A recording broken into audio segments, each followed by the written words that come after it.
Hey everyone, Saul from Three Kingdoms Games here, coming to you today with the last of our Eldraine Spoilers. So this is part 3 of our spoiler video series, and here we go.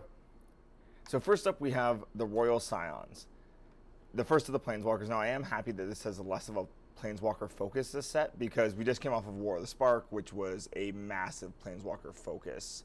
So it's nice to see that this set only has the 3 Planeswalkers that we're kind of typically used to per set, so we can kind of get back to basics. So the Royal Saiyans is a 3 CMC, 5 loyalty, +1, you draw a card then discard a card. The second +1, target creature gets +2/+0 and gains first strike and trample until end of turn. And then -8, draw 4 cards. When you do, the Royal Saiyans deals damage to any target equal to the number of cards in your hand. That's actually a pretty decent Planeswalker, considering 3 comes out with 5 loyalty, and yes, it has to be around for 4 turns unless you have some way to proliferate or amplify it before you can use the -8, which would kill it. But overall, 3 mana immediately has an effect because it's going to let you draw a card. Yes, you have to discard a card, but discarding a land or non-useful card. And then the other plus letting you potentially buff and give strength to something. Now, it doesn't really give you that much of a tempo play, which is usually what a Planeswalker should have, some way to control the board or slow down the board state. So maybe this will see play. It depends on if an Is It shell takes form in Standard. I can definitely see this seeing play in Commander and in other formats, but I'm curious to see what Standard implications it will have, and definitely in Limited this will have a lot of impact. Next up we have the return of Garruk, finally. Garruk, Cursed Huntsman. He's a 6 CMC, 5 loyalty. His first ability is a 0. You create 2 black and green wolf creature tokens. When this creature dies, put a loyalty counter on each Garruk you control. Oh, actually, that's really good. If you're doing some kind of weird Commander Garruk tribal, I don't see a Garruk tribal thing working in Modern, but I like the fact that it kind of plays with the Huntsman and the Wolf and, you know, a lot of the fairy tale themes. -3, destroy target creature and draw a card. So that's what I was talking about just now with the Royal Saiyans, is a tempo play. So the fact that -3 kills something, so potentially if you've been isolating the board in some way, or this removed a huge threat and you got to draw a card. 5 mana though is kind of expensive if you're doing that on the first turn it comes out. And the fact that it has no pluses means it's just a countdown clock, unless you manage to kill off one of your wolves, and then you do get the plus. So -6, you get an emblem, creatures you control get +3/+3 and have trample. So you get Overrun as an emblem. This is really strong if you can figure out how to get a counter on it quickly, and then minus. So if you had some way of, in Commander or in any other format, playing it, proliferating, then using it to get the emblem right away, that might be worth the 6 mana, because Overrun, I believe, is a 6 mana spell to begin with, so it's actually not too bad, but overall kind of underwhelmed by the character, because Garruk, waiting for his return for a while, everyone's kind of really wanted something solid out of him, because he was the first green Planeswalker, and since I play a lot of green, I like Garruk, but unfortunately, this doesn't seem like the best use for Garruk.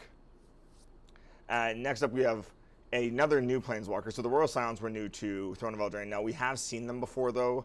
Will and Rowan Kenrith are the Royal Saiyans. We saw them in Battle Bond.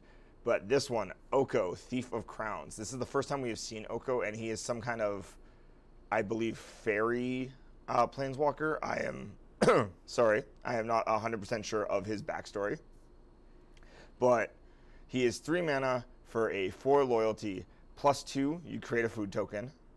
+1, target artifact or creature loses all abilities and becomes a green out creature with power and toughness 3.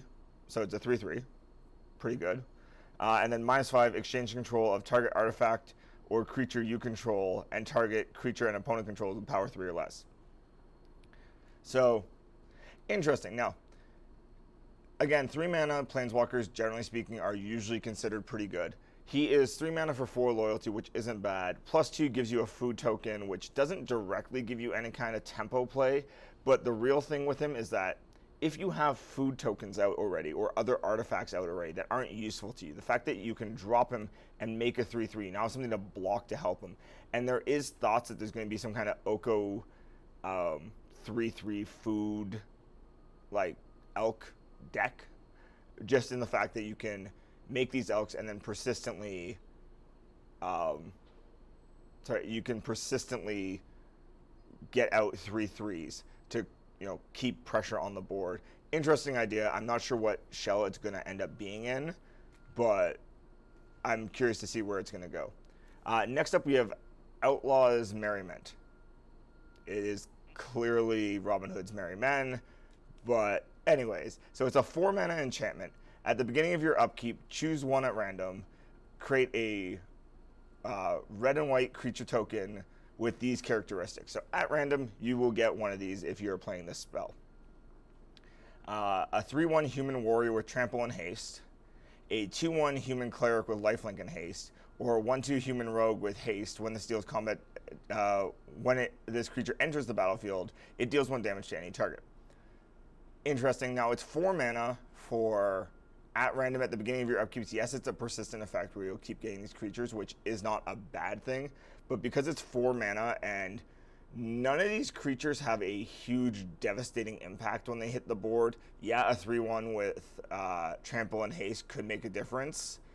Cleric with lifelink and haste, again, sure, you'll get 2 life out of it, and then your opponent will block, or you don't swing and you'll gain 2 life when you chump block.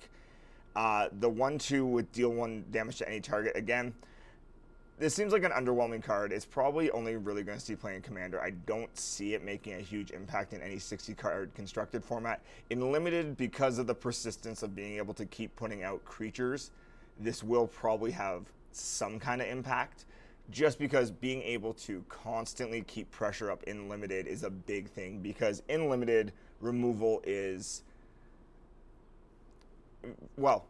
minimal in Limited, and you want to get as much value out of your removal as possible. So this doesn't seem like a great card outside of Limited, pretty much. Next up, we have Dance of the Mance. Sorry, I have butchered that. It is an X and Azorius, so a white and a blue. Return up to X target artifacts and or non-aura enchantments with converted mana cost X or less from your graveyard to the battlefield. If X is 6 or more, this permanent, those permanents are 4/4 creatures in addition to their other types. Interesting. So it's giving you an option for any kind of sack artifact strategy, as well as any kind of enchantment heavy strategy. I don't see this seeing a ton of play. I don't know why it would see a ton of play. It just kind of underwhelming, because you're going to bring back these enchantments. They are going to give you some kind of effect, but they're 4/4s, which means they can be removed. And one of the biggest benefits of enchantments is that they are super hard to move. Now, the fact that they have shown us on Wizards that the next set we're going to is Theros, which is usually an enchantment heavy set, this could be cool, because again, enchantment creatures would technically count as non-aura enchantments. So this could see actually some future play in Theros-based sets. Overall, though, I don't think this card's going to see a ton of play. Maybe Commander. That's about it. Limited, there's not enough good enchantments in this set or good artifacts to really make it solid. Having a recursion effect, but you also have to get to the CMC. So underwhelmed is the best way I can put it. Because, yeah, just anything involving X cost in those 2 colors, because you don't really ramp hard in white or blue. So getting to a high X value is harder. If it was Simic or something green in there, maybe. But as it stands, I don't see that seeing really that much play. Next up, we have Doom Foretold. It is 4 CMC enchantment. At the beginning of each player's upkeep, that player sacrifices a non-land, non-token permanent. If that player can't, they discard a card, they lose 2 life, draw a card. You draw a card, you gain 2 life, you create a 2/2 white knight creature token with vigilance. Then you sacrifice Doom Foretold. That's okay, so it's a 4 mana that you get some kind of benefit out of either your opponent's going to be forced into a sack, which I love edict-like effects like this because it gets around indestructible or hexproof or any of those effects that, generally speaking, give creatures more evasion of your effects. So they're going to have to deal with it. And if they can't deal with it, then they're kind of locked out to a degree, and you're going to gain a card advantage. You're going to gain some life on them. You're going to get a 2/2 out of it. But it's a one-time use effect. So for 4 mana, I don't know how I feel about this. And because it's the beginning of each player's upkeep, and this happens once, and then you have to sack Doom Foretold. In a multiplayer format, it won't help you as much. It just pretty much punishes the person immediately after you, unless you have a way to flash this in. So for Commander, I don't see this seeing a ton of play. Limited, probably it will see some play because it's a removal spell that gives you a body and draws you a card. I don't see why it wouldn't see play, but that's about it. Maybe 60 card formats, but for 4 CMC, there's better things you can do. So overall, underwhelmed by this card as well. And I'm going to address the fact that there's so many cards that I love or that I'm underwhelmed by in this set in either a future video or at the end of this video, depending on time constraints. Next up, we have Escape to the Wilds. It's a 5 CMC sorcery. Exile the top 5 cards of your library. You may play cards exiled this way until the end of your next turn. You may play an additional land this turn. That's not bad for Commander, definitely. I can see using this because 5 CMC, getting to play an extra land, and potentially gaining this hand extension of 5 cards for the end of not just the turn you cast this, but the next turn. As well as, since you can cast them from exile, it gives you options during other people's turn. Yes, they can see it because these cards are exiled, and they are exiled face up because they don't say they're exiled face down, which means it is public information. But it's hard to plan around this 5-card hand extension, plus playing an additional land. And you know what? Maybe you got a bunch of lands out of your way. It also says you can play cards from exiled. Again, you can play lands from exiled. So overall, I like this card. Again, it's going to probably only be Commander play, maybe limited play. But anything that can remove an 1/8 of your deck from limited, because remember, limited, you're running with 40 cards. If you can't use it afterwards, you just potentially decked yourself, and that is huge. So overall, I think this is a solid card. Probably only going to see Commander play. That's just the reality of it. Next up, we have Faber Oh Elder.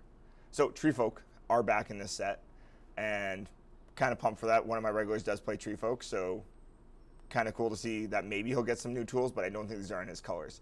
It's a 3 mana 0/0 with Vigilance. When it enters, it gets a +1/+1 counter for each color among permanents you control. So I find it interesting that this card is worded this way, since this set has a lot of monocolor themes or things to support monocolor or support going less colors. So this letting you go 5 color is kind of cool, or multicolor, and then tap for each color among permanents you control, add 1 mana of that color. So it actually is a huge mana ramp. So in a 5 color deck, this should go in. Like any kind of 5 color whatever in Commander can use this because it will tap for 5 different colors of mana. That's really huge. So if you put this in like the Morphon deck, this alone, if you have Morphon out, can now power out things. So really strong card for Commander. For Draft, maybe, because you can probably get this to tapping, like any limited format really, you can get this to tap for 3 different colors of mana. If you're trying to do multicolor, because the Shocklands are still in Standard, so multicolor could still work. So if you're in anything that can support Selesnya, so any kind of Naya base or Bant or anything like that, you can probably fit this in, just because, again, it's going to tap for multiple, and it's going to be a 3/3 if you're in a 3-color deck. So overall, not a bad card.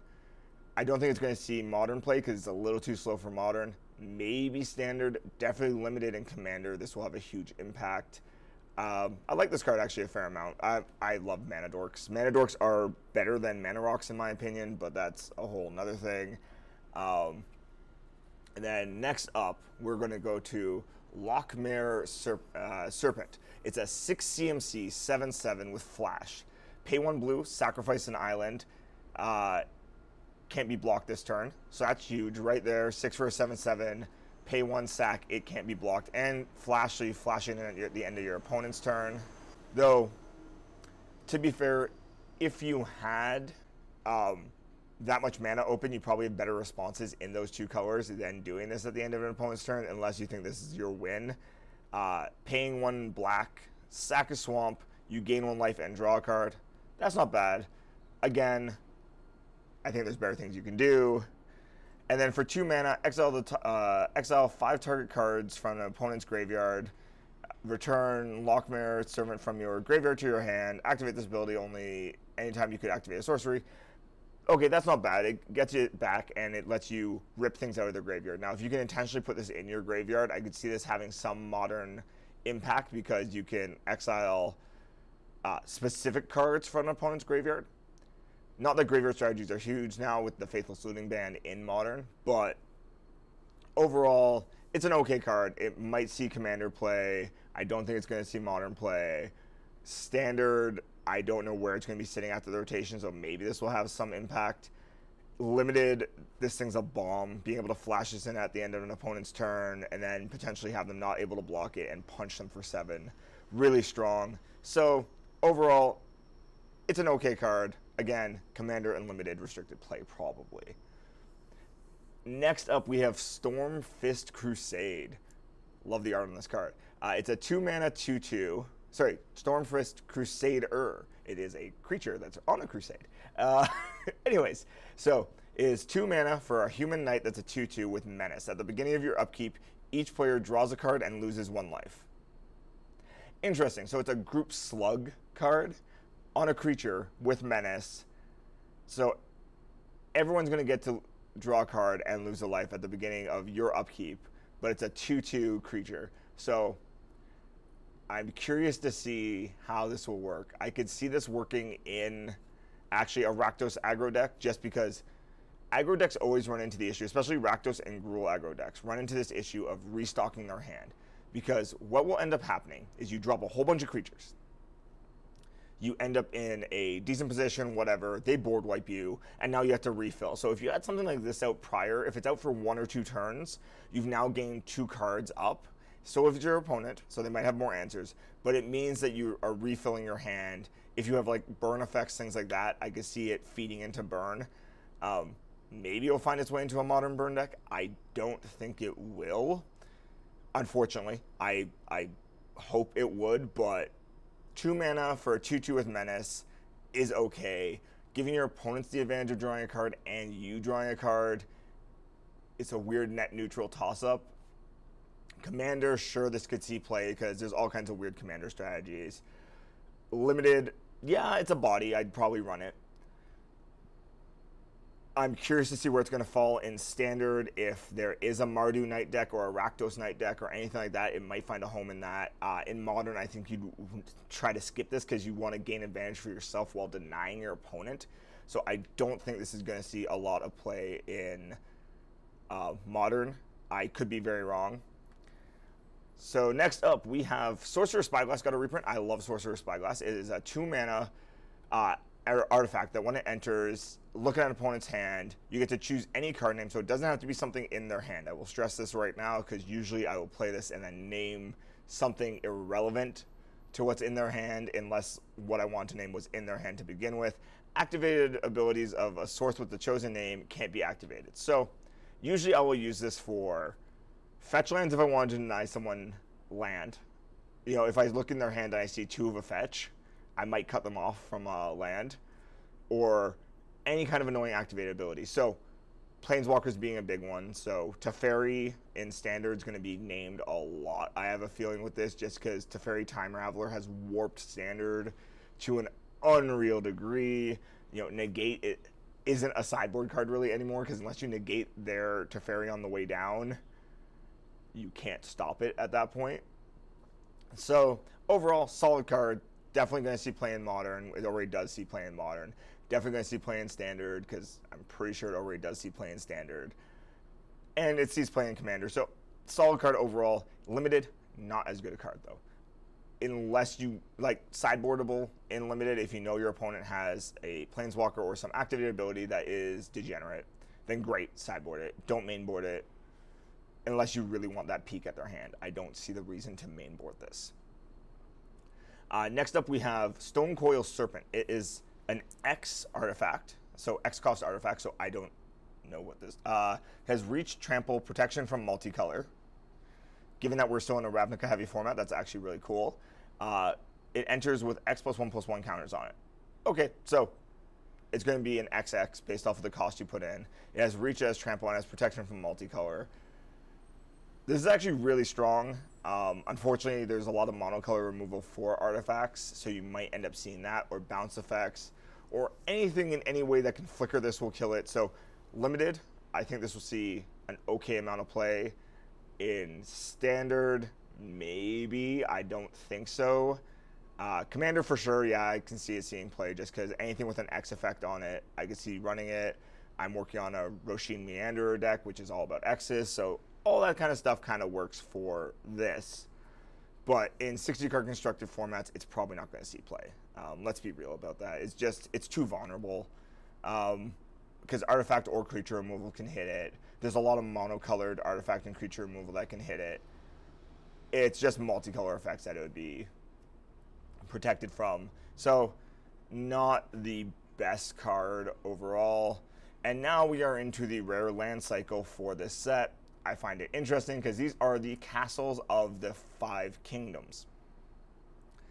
Now, we have Castle Ardenvale, which is the loyalty castle, the White Kingdom's castle. When it enters the battlefield tapped unless you control planes. Okay, easy to satisfy that cost, so I'm already cool with this. Taps for 1 white mana, or you can pay 4 and tap it to create a 1/1 white creature token. I think that's overcosted for the ability, paying 4 to get a 1/1. But the fact that it can potentially come in untapped, so in limited, cool. Probably going to see some play just because, again, persistent abilities to block and things like that. But it's a lackluster land. Cool art, though. I will give it that. Next up, we have Castle Ventris, which is the Knowledge Kingdom's castle. So the blue castle. Again, enters tapped unless you control island. Taps for 1 blue. And you can pay 4, tap, and scry 2. That seems a little more relevant, but at the same time, it's 4 mana for 2 scry. Kind of overcosted again. It's just the way it is. I don't see a reason for doing this. Maybe if you really want to make sure you don't get lands or you get the right cards you need, but kind of seems overcosted. Next up, we have Castle Locke, which is a floating battleship, apparently. It is the Black Castle's kingdom, so it is the Perseverance Kingdom. For same idea, comes in tapped unless you control a swamp. Taps for 1 black, pay 3, tap it, draw a card, and then you lose life equal to the number of cards in your hand. You know what? That's okay, because if you have almost no cards in hand, you're paying 3, draw a card, lose a life. It's okay. It's not fantastic, but at least it will keep your hand full. So, it's playable, I guess. I don't know. Not the best card, but next up we have Castle Embereth. It looks like it's built on a volcano. Again, enters tapped unless you control a mountain. Taps for 1 red, or pay 3 tap. Creatures you control get +1/+0 until end of turn.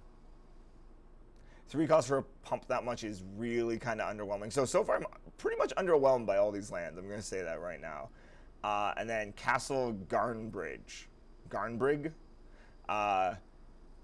It enters the battlefield tapped unless you control a forest. Taps for green, pay 2, pay 4, tap it, add 6 green mana to your mana pool. Only can cast creatures or activate abilities with of creatures. You know what? That's not bad because it's a ramp. It's 4 for a 6 mana ramp. I pay 4 for searching for 2 lands. I don't. Actually, this is like the only playable one. So green's getting a little bit of a boost this set, it looks like. That's always nice to see. Because overall, green and white seem to not end up on the best sides of sets for whatever reason. I don't know exactly why. So on we go into the Brawl deck exclusive cards. Now, these are standard legal cards. They just happen to be in a Brawl deck. You also can potentially get them in collector's boosters. So we have Alila, Artful Provocateur.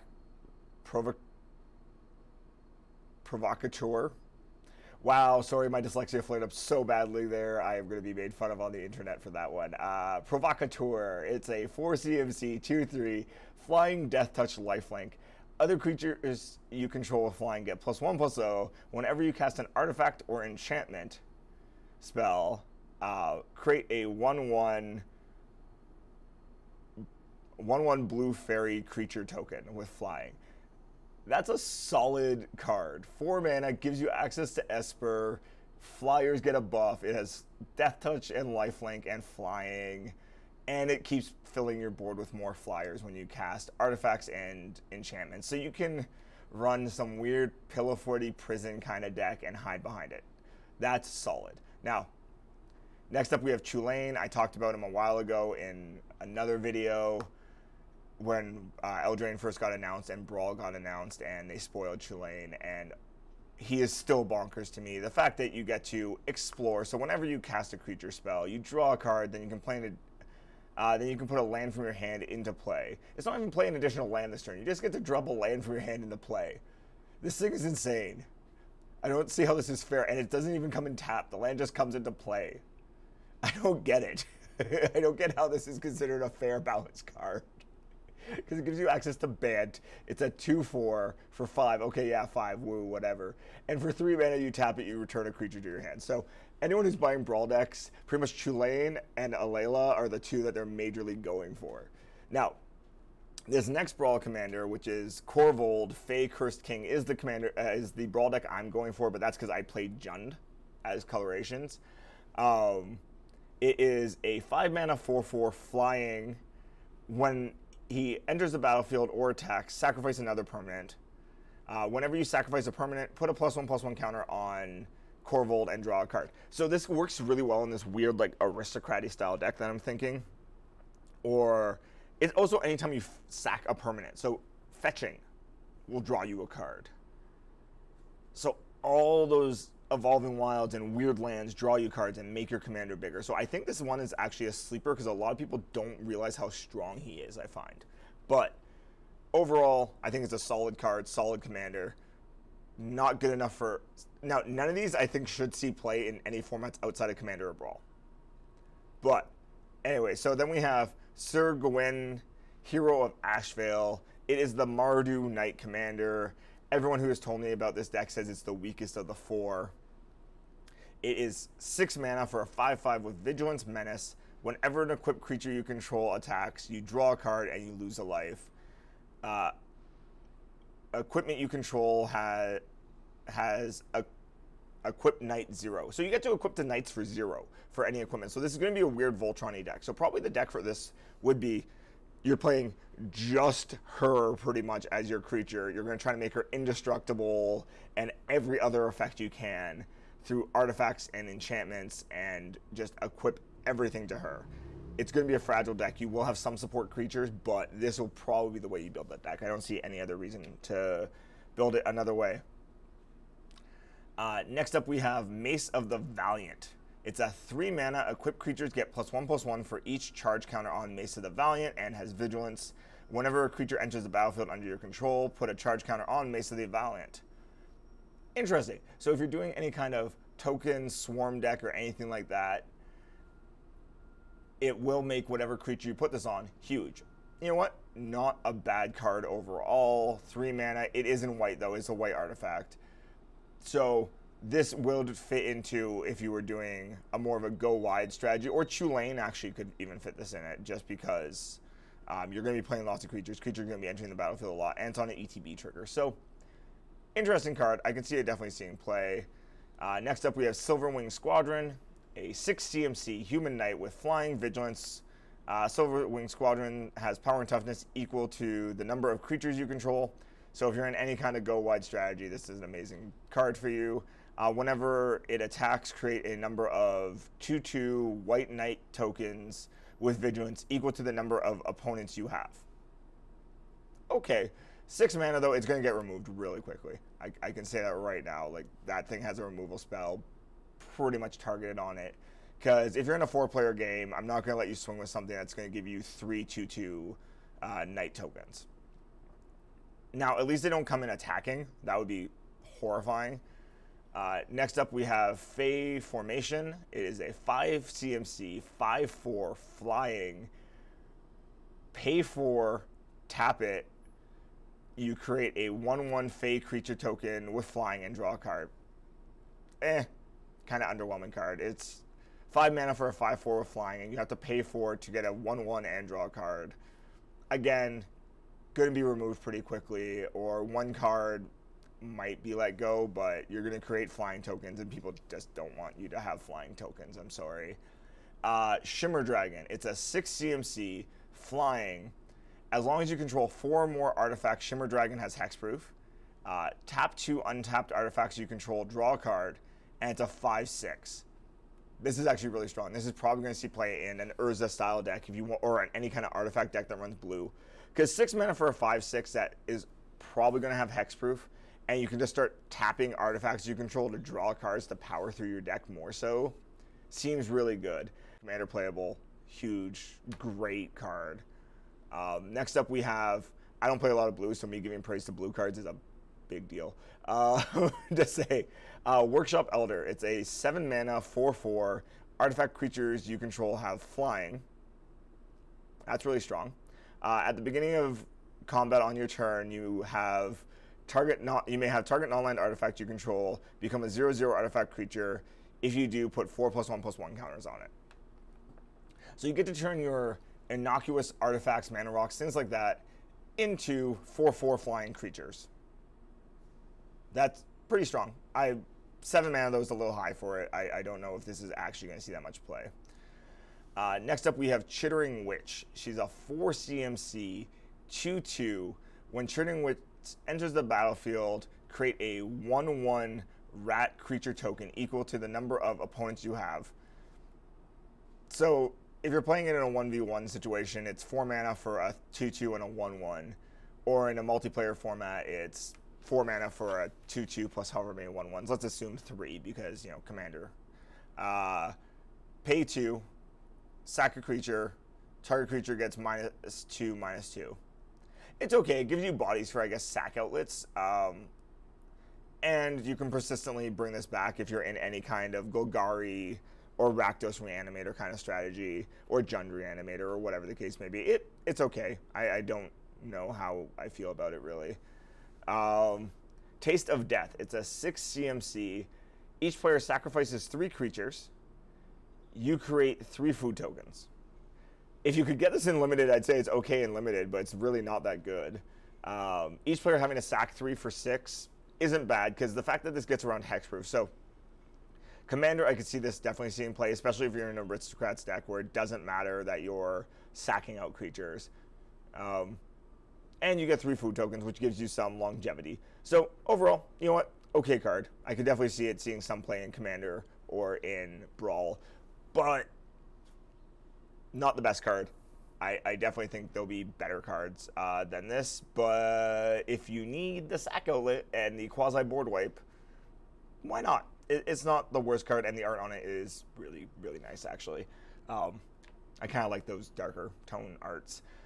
Next up, we have Empress Sky Blazer. So it's a knight on a glider, it looks like. It's 4 mana for a 4/3. As long as it's your turn, it has flying. It's a knight on a glider. Whenever Empress Sky Blazer attacks, you may pay 3. If you do, creatures you control get +X+0 until end of turn, where X is the number of opponents you have. It's interesting. It's weird, awkward fire breathing. 3 mana for +3/+0 probably on average or less. And it's quasi-flying, 4 mana. I don't think it's going to see a lot of play. Maybe. This is one of the few cards where it's like maybe standard. I don't know. I don't see it seeing a lot of play. Steel Bane Hydra. X and 2 green. Steelblade Hydra enters the battlefield with X+1/+1 counters on it. Pay 3, remove a +1/+1 counter from its Steelblade Hydra, Steelblade Hydra, destroy target artifact or enchantment. Okay, this will see play, because in Commander at least, X, and then for every time you want to, just 3 mana, killing an artifact or enchantment. So you have either a big body, or you have selective removal. Definitely a solid card. I think this will see some play. It's kind of awkward with the fact that it's 3 mana for the ability and X for the first ability, but I definitely think it will see some play. Next up, we have Thorn Mammoth. It's a 7 mana, 6/6 trample. Whenever Thorn Mammoth enters the battlefield under your control, Thorn Mammoth fights up to 1 target creature you don't control. So it's 7 mana for a 6/6 with trample that will punch something when it comes in. There's better things you can do in green for 7 mana. It's not bad. If you're staying limited to Brawl, sure, it's a decent body. I think there's better stuff you can do for 7 mana in green. Next up, you have 6 mana for Banish into Fable. Cool art. Stuff getting stuck behind a picture frame of some kind. It's an instant. When you cast the spell from your hand, copy it if you control an artifact, then copy it if you control an enchantment. You may choose new targets for each copy. Return target non-land permanent to its owner's hand. You create a 2/2 white knight creature token with vigilance. I don't know why knights are in 5 colors, yet the knight commander was Mardo. I'm going to say that right now. Like, they're giving you knights in a blue shell here. It's an okay card. 5 mana, potentially bouncing 3 things and getting 3 2/2s. Not bad. Definitely playable in Commander. Probably will see play in multiple formats. Next up, we have Gluttonous Troll. It's a 4 CMC, 3/3 trample. When Gluttonous Troll enters the battlefield, create a number of food tokens equal to the number of opponents you have. Pay 2, sacrifice a non-land permanent. Gluttonous Troll gets +2/+2 until end of turn. For 3, and it's a 3/3. So 4 for a 3/3. You get a bunch of food tokens. You can sack another non-land permanent you control to make it bigger. So you can sack the food tokens to it. Not a bad card. Again, depends on if this food strategy takes hold. This could be a payoff in Standard if there is a food strategy. Overall, it's an okay card. I don't think it's fantastic. I don't think it's bad. It's just okay. Next up, we have Knight's Charge. It's a 3 CMC enchantment. Whenever a knight you control attacks, each opponent loses 1 life, and you gain 1 life. For 8 mana, sacrifice Knight's Charge. Return all knight creatures from your graveyard to the battlefield. Okay, you know what? This is not horrible. For 3 mana, having an enchantment that you can just drain away your opponent's life with your attacking knights. Now, knights also have a tendency to be vigilant. So you keep swinging in, and you're not tapping out, so you can still block. You can press your attack, still block. You gain life, they lose life. It's not a bad card overall. 6 mana then also lets you just, or 8 mana lets you mass recur your board. You know what? Not a horrible card. I can see it seeing some play. 8 mana is steep, though, for the second half. I don't know how many games will make it to 8 mana unless you're designed to run that kind of a grindy format. So it's an okay card. Definitely Commander playable, though, which, again, doesn't speak volumes about a card. Next up, we have Tome of Legends. It's a 2 mana artifact. Tome of Legends enters the battlefield with a page counter on it. Whenever your commander enters the battlefield or attacks, put a page counter on Tome of Legend. Pay 1 colorless and tap it, remove a page counter from Tome of Legend, draw a card. So it's 2 mana, and you slowly get to draw cards. It wouldn't work in my artifact deck because I generally run Duretti, so it's a Planeswalker. But in other artifact strategies where you're attacking regularly, or in any strategy where you're attacking regularly and you need card draw. So I'll probably throw this in all my Gruul decks, or Boros decks, or anything that needs draw power. Just because this will give you draw options that you wouldn't necessarily get in those colors. So overall, actually, it's a pretty solid card. I think it's okay. It might force you into some awkward attacks, but, you know, not the worst thing. And Arcane Signet. So this will not help you in Standard ever, even though it's technically Standard legal. Just saying that right now. Everyone's gone insane for Arcane Signet because it is the new, probably must-have in every Commander deck. It is a 2 mana artifact that taps to add 1 color of your commander's identity. And the fact that you can get this on 2 and get a multicolor rock, really solid card. Gonna see a ton of play. I have a feeling it's going to be reprinted as much as Sol Ring though, so we'll see if I'm right or not on that. So there you have it. That is part 3 of our Eldraine spoilers done. That is all the Eldraine spoilers I'm covering, because anything I haven't covered is a common or an uncommon, which are generally underwhelming. If you want me to cover those, feel free to ask in the comments below, and I will make a video about them. As always, you can follow us on all major social media. That's in the description box below. Like the video, subscribe to the channel. Easy way to support us in everything we do. If you do subscribe and you haven't done this yet, click the little bell icon in the corner, the notification icon, so you don't miss any content as it comes out. As always, I'll see you next time.